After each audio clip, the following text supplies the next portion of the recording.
వక్రతుండ మహాకాయ సూర్యకోటి సమప్రభా నిర్విఘ్నం కురు మే దేవా సర్వకార్యేషు సర్వదా. గురుబ్రహ్మా గురుర్విష్ణు గురుర్దేవో మహేశ్వరః గురుః సాక్షాత్ పరబ్రహ్మ తస్మై శ్రీ గురవే నమః. ఓం శ్రీ సాయిరామ్. భగవాన్ శ్రీ సత్యసాయి సచ్చరిత్రము. తపోవనము. 4వ రోజు పారాయణము. ఆదివారం. 7వ అధ్యాయము. బాబా ఘటనాఘటన సమర్థుడు. బ్రహ్మ సృష్టి చేయు బ్రహ్మాండములనెల్లా విష్ణువెంతో పెంచి వృద్ధి చేయు పరమశివుడు త్రుంచు పాపిష్టి జీవుల గురుడు 3 క్రియలను కూర్చునొకడే. బాబా. సృష్టి. జీవమున్న వస్తువును జీవము లేని వస్తువుగా, జీవము లేని వస్తువును జీవమున్న వస్తువుగా మార్చటం భగవంతునికి మాత్రమే సాధ్యము. ఆయనకు అది ఒక క్రీడ. పుట్టపర్తిలో ఒకసారి శ్రావణ శుక్రవారము నాడు గౌరీ పూజ సందర్భంగా ఒక దంపతులు స్వామికి పాదపూజ చేసుకొనాలని సంకల్పించి స్వామిని ప్రార్థించి అనుమతి పొందారు. పూజకు కావలసిన సామగ్రినంతటినీ వారు సిద్ధం చేసుకున్నారు. కానీ ఆ పూజకు ముత్తైదువులు ధరించే నల్ల పూసలు వారికి లభించలేదు. పూజకు వేళ అయింది. సత్యసాయి భగవానులు ఆ గృహానికి విచ్చేసి ఆసీనులయ్యారు. ఆ దంపతులు ఎంతో ఆనందంతో స్వామి పాదపూజను ఆరంభించారు. వారు ఆ సమయంలో ఆ నల్లపూసల విషయం మర్చిపోయారు. ఇంతలో స్వామి పాదాలపై వారు సమర్పించిన ఒక పుష్పం నుంచి ఒక పెద్ద నల్లచీమ బయటకు వచ్చింది. వారితో స్వామి నవ్వుతూ, నాకు నల్లచీమలతో పూజ చేస్తున్నారే అని అంటూ ఆ నల్లచీమను చేతితో తీసి ఆ ఇల్లాలి చేతిలో ఉంచారు. విచిత్రంగా ఆ నల్లచీమ 2 నల్లపూసలుగా మారిపోయింది. స్వామి సంకల్ప సృష్టికి వారు ఆశ్చర్యచకితులయ్యారు. ఆ నల్లపూసలతో ఆ గృహిణి యథావిధిగా తన పూజ నిర్వర్తించుకున్నది. కాగా సాయి పరమాత్ముడు జీవమున్న వస్తువును జీవము లేని వస్తువుగా మార్చిన ఈ సన్నివేశం మనకు ఆశ్చర్యానందాలను కలిగిస్తుంది. స్వామి ఒక పర్యాయము ఆంధ్రప్రదేశ్ పర్యటనలో ఉన్నప్పుడు ఒక భక్తుని ఇంట ఆతిథ్యం స్వీకరించారు. అప్పుడు ఆ గృహస్థులు స్వామికి భోజనానంతరం వెండి పళ్ళెంలో తమలపాకులు, వక్కపొడి, సున్నం మొదలైనవి అమర్చి స్వామి ముందుంచారు. స్వామి లేత తమలపాకులు తీసుకొని తాంబూల చర్వణం చేస్తూ తీసిన ఆ తమలపాకు ఈనెలను ఆ పళ్ళెంలో ఒక చిన్న చిలుక ఆకారంలో అమర్చారు. స్వామి చుట్టూ భక్తులు కూర్చొని ఉన్నారు. అప్పుడు వారితో స్వామి మాట్లాడుతూ, భగవంతుడు ఏమి చేస్తుంటాడు అని అడిగారు. సృష్టి చేస్తుంటాడు అన్నారు భక్తులు. వెంటనే స్వామి తన దివ్య హస్తంతో ఆ తమలపాకు ఈనెలతో పేర్చిన ఆ చిలుక ఆకారాన్ని తాకగానే అది ఒక సజీవమైన రామచిలుకగా మారి టపటపా రెక్కలు విదుల్చుకుంటూ బయటకు ఎగిరిపోయింది. భక్తులందరూ ఆశ్చర్యంగా చూస్తూ ఉండిపోయారు. వారి ఆశ్చర్యాన్ని ఆనందంగా చూస్తూ వారితో కలిసి పకపక నవ్వారు స్వామి. గారెల నుంచి వజ్రపు చెవిరింగులు. ఒకసారి సత్యసాయి బాబా వారిని బొంబాయిలో ఇందూలాల్ షా గారు తమ ఇంటికి విందుకు ఆహ్వానించారు. డైనింగ్ టేబుల్కి ఒక ప్రక్క స్వామి ఆసీనులయ్యారు. ఎదురుగా ఇందూలాల్ షా గారు, ఆయన కూతురు కూర్చున్నారు. షా గారి భార్య అప్పుడే తయారు చేసిన వేడి వేడి గారెలు తెచ్చి ప్లేటులో పెట్టి స్వామి ఎదుట ఉంచారు. వాటిల్లో నుంచి స్వామి ఒక గారె తీసి షా గారి కూతురు ముందున్న ప్లేటులో పెట్టి ఆ గారెను మధ్యకు త్రుంచి తినమన్నారు. ఆమె ఆ గారెను మధ్యకు త్రుంచగా ఆ 2 ముక్కలలోనూ 2 బంగారపు చెవిరింగులు వజ్రాలు అమర్చినవి కనిపించాయి. స్వామి చిరునవ్వు నవ్వుతూ వాటిని ఆమెను తీసుకొనుమని అన్నారు. 1997 ఏప్రిల్ 4వ వారంలో కొడైకెనాల్లో స్వామితో భక్తులు భోజనాలు చేస్తున్నారు. స్వామి భోజనం చేసి భోజనాల దగ్గర అటు ఇటు నడుస్తూ భక్తులతో కబుర్లు చెప్తున్నారు. ఒక భక్తుని దగ్గరకు వచ్చి, పూరీలు త్రుంచుకొని తిను అన్నారు. అతడు పూరీలు తుంచగా అందులో ఒక బంగారు ఉంగరం వచ్చింది. అందరూ ఆశ్చర్యపడ్డారు. అది నీకే, తీసుకో అన్నారు స్వామి. ప్రక్కనే కూర్చున్న అనిల్ కుమార్ గారు పూరీలు తుంచుకొని తింటున్నారు. స్వామి, ఏయ్ త్వరగా తిను అన్నారు. అనిల్ కుమార్ గారు, బాబా, ఏ పూరిలో ఏ వస్తువు ఉంచారో మీరు జాగ్రత్తగా చూసుకొని తింటున్నాను అన్నారు. ఆ మాటకు అందరూ నవ్వుకున్నారు. ఇక్కడ ఏ వస్తువు నుంచి ఏ వస్తువు సృష్టించారు అనేది కాదు, స్వామి సంకల్పమే అన్నిటికీ ఆధారము, అధేయము కూడా. స్థితి. ఒకసారి సత్యసాయినాథుడు త్రయీ బృందావనంలో బ్రిగేడియర్ ఎస్కే బోస్ గారితో అక్కడ కూర్చొని ఉన్న విద్యార్థుల్ని, లెక్చరర్లని ఉద్దేశించి మాట్లాడమన్నారు. బోస్ గారు స్వామి దగ్గర తాను నేర్చుకున్న పాఠాల గురించి చెప్పి తమ ప్రసంగం పూర్తి చేసి పాద నమస్కారం కోసం స్వామి దగ్గరకు వెళ్ళారు. అప్పుడు స్వామి పాద నమస్కారం ఇవ్వక, ఆనాడు దసరాలో జరిగిన సన్నివేశం గురించి ఏమీ చెప్పలేదే అన్నారు. అప్పుడు బోస్ గారు, స్వామి, ఆ సన్నివేశం గురించి నేనేమి చెప్పను. నేను మీ దివ్య హస్తాలలో కేవలం పనిముట్టును మాత్రమే. నాకు ప్రత్యేకమైన అస్తిత్వం ఏమీ లేదు. మీరు ఆ రోజున నాకు ప్రాణప్రదానం చేసిన విషయం నా జీవితంలో మరిచిపోలేను. అందుకు ఎంతో కృతజ్ఞుణ్ణి స్వామి. నా కృతజ్ఞతను మాటలలో వ్యక్తీకరింపలేను అన్నారు. అప్పుడు స్వామి పాద నమస్కారం ఇచ్చారు. బోస్ గారు నిదానంగా వచ్చి తన చోట కూర్చొనబోతుంటే స్వామి అచటి స్టాఫ్తో, ఆనాడు బోస్ చనిపోయాడు, నేను మరలా బ్రతికించాను. అతడు నా కోసం చాలా పనులు చేయవలసి ఉంది అన్నారు. ఆనాడు జరిగిన సన్నివేశం ఇది. అది 1988వ సంవత్సరం అక్టోబర్ 20వ తేదీ గురువారం, విజయదశమి రోజు. అంతకుముందు 2 నెలల క్రితం మందిరం చుట్టూ నేలపై 12 అడుగుల వెడల్పున కాంక్రీటు చేసే పనిని స్వామి బోస్ గారికి అప్పగించి అది నవరాత్రి ఉత్సవాల కల్లా పూర్తి కావాలని చెప్పారు. ఆ పని పూర్తి కావటానికి రోజుకు 12 గంటల చొప్పున 25 రోజులు పట్టింది. ఎందరో భక్తులు ఆ కార్యక్రమంలో పాల్గొన్నారు. ఆ పని పూర్తి కాగానే బోస్ గారు నవరాత్రి ఉత్సవాల సందర్భంగా ప్రతిరోజు సాయంత్రం స్వామి ఇచ్చే ఉపన్యాసానికి హాజరవుతూ ఉన్నారు. నవరాత్రులలో విజయదశమి రోజున తీవ్రంగా జ్వరం ఉన్నప్పటికీ ఆయన మెల్లగా పూర్ణచంద్ర ఆడిటోరియంలోకి నడిచి వచ్చి వేదికకు దగ్గరగా ఉన్న ఒక కుర్చీలో కూర్చున్నారు. స్వామి ఉపన్యాసం ఆరంభించారు. ఇంతలో బోస్ గారికి క్రమంగా ప్రాణం పోతున్నట్టు తెలియసాగింది. అంతే, కుర్చీలోనే శరీరం పడిపోయింది.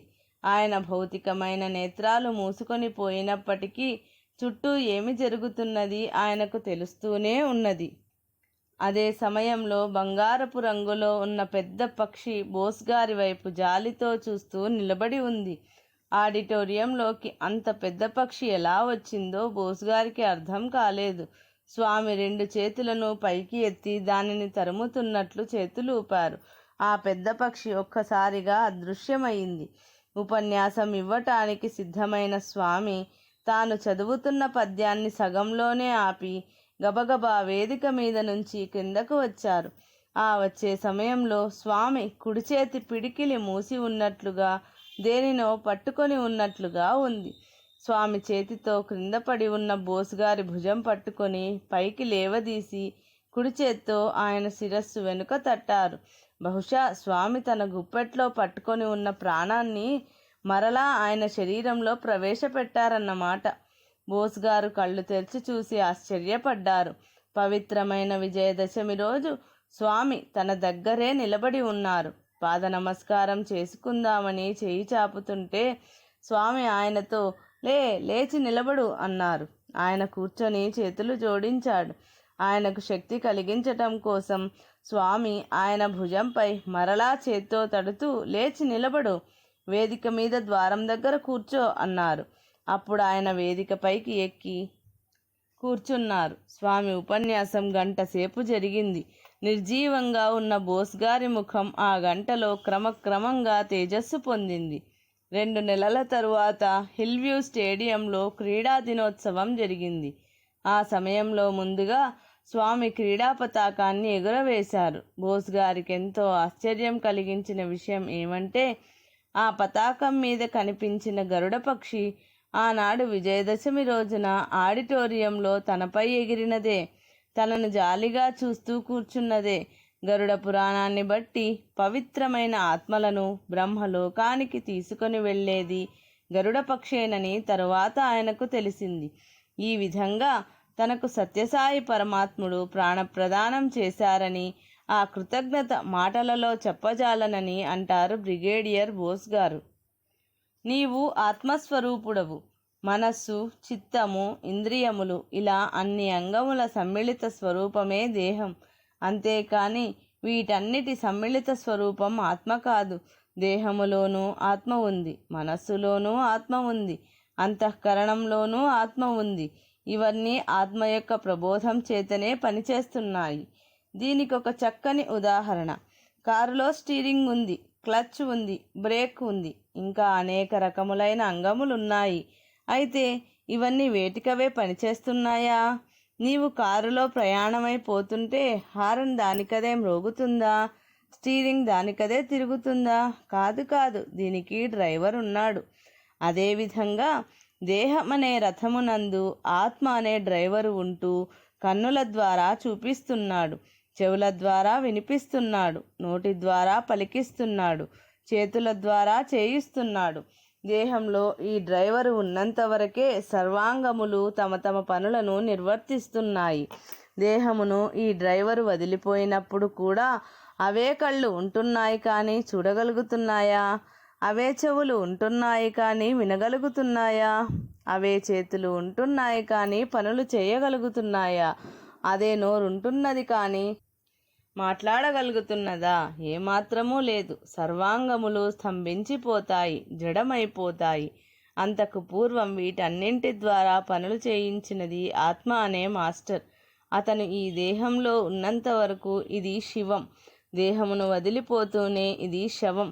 కనుక మనము ఎవరమో చక్కగా విచారిస్తే మనం ఆత్మస్వరూపులమని, ఇవన్నీ కేవలం పనిముట్లే కానీ మనం కాదని చక్కగా తెలుస్తుంది అంటారు భగవాన్ శ్రీ సత్యసాయి బాబా. సిమ్లాలో సన్నివేశం. సత్యసాయి పరమాత్ముని అతిలోక మహనీయమైన దివ్యశక్తికి ఒక ఉదాహరణమిది. ఒకసారి సత్యసాయినాథుడు కొద్దిమంది భక్తులతో కలిసి సిమ్లా వెళ్ళారు. ఆ బృందంలో కారుణ్యానంద స్వామి కూడా ఉన్నారు. ఆ పర్యటనలో ఒక అత్యద్భుతం జరిగింది. ఆ రోజు సాయంత్రం వారంతా సిమ్లా చేరుకున్నారు. సాయంత్రం సమయం దాటి చీకటి పడుతున్న వేళ సుమారు 6:30 సిమ్లాలోనే వేరొక చోట ఒకరింట్లో ఒక 2 సంవత్సరాల పసిబాలుడు మరణించాడు.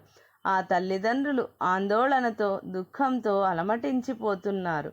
ఆ సమయంలో వారి బాధను చూసి ఒక మిత్రుడు వారితో, సత్యసాయి బాబా వారు సిమ్లా వచ్చారు, మీరు ఈ బాలుణ్ణి ఎత్తుకొని వెళ్ళి స్వామి పాదాలపై ఉంచి శరణు వేడండి అని సలహా ఇచ్చాడు. సరేనని ఆ తల్లిదండ్రులు గబగబా ఆ పసివాడి శరీరాన్ని ఒక వస్త్రంలో చుట్టుకొని స్వామి విడిది దిగిన చోటుకు చేరుకున్నారు. ఆ తల్లి స్వామిని చూసి పొంగి పొరలిన దుఃఖంతో చెంత చేరి ప్రాణం లేని ఆ పసివాని శరీరాన్ని స్వామి ఎదుట ఉంచి, స్వామి ఈ పసివాణ్ణి బ్రతికించు స్వామి, బ్రతికించు అంటూ ఒకటే రోదించింది.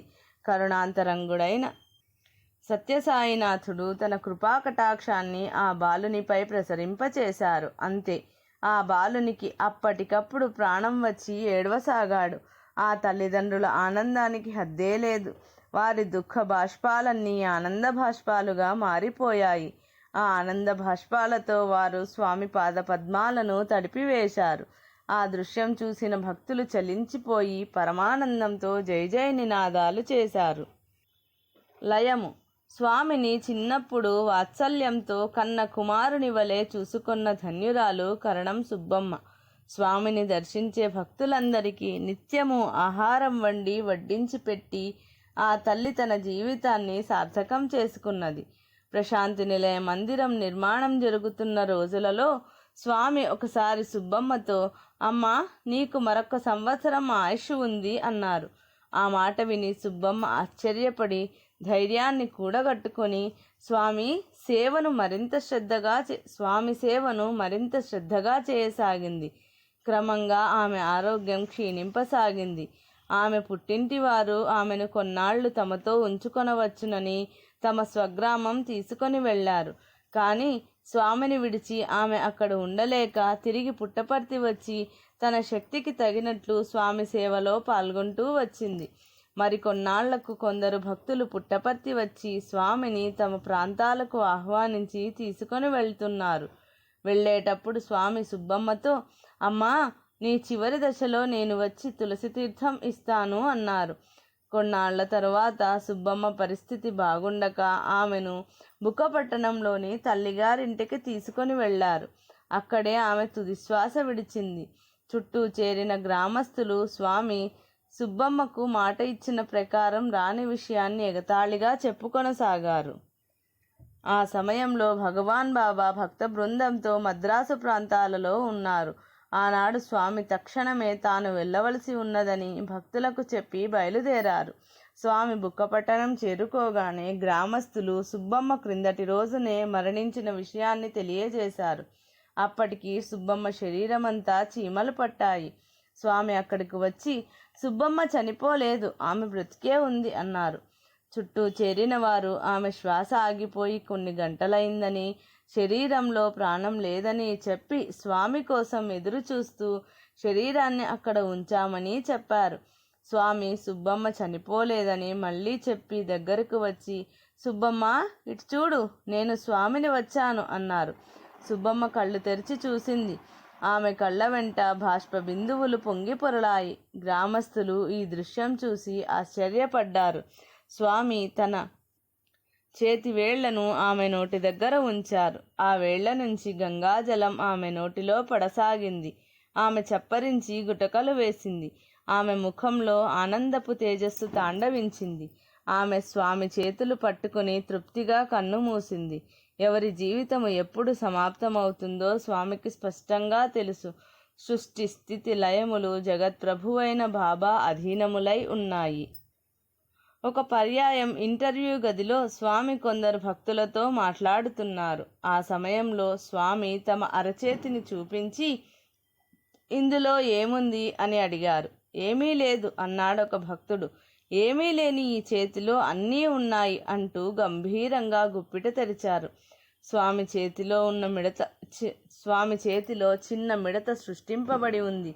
ఆ మిడత చేతిలో అతి చిన్న లేత ఆకు దాని ఆహారానికి సృష్టింపబడి ఉంది. ఆ మిడత ఆ ఆకును తింటున్నది. కొంచెం సేపు అయిన తరువాత స్వామి మరలా గుప్పిట మూసివేశారు. అంతే, అది అదృశ్యమైపోయింది. ఆ గదిలో కూర్చున్న భక్తులు ఆశ్చర్యంతో చూశారు. సృష్టి స్థితి లయములు తన అధీనంలో ఉన్నాయని అజ్ఞానులమైన మనకు స్వామి తెలియజేస్తున్నారన్నమాట. ఈ సన్నివేశం జరిగి దాదాపు 30 సంవత్సరాలైంది. భగవాన్ అనే పదము సృష్టి స్థితి లయములను సూచిస్తాయి.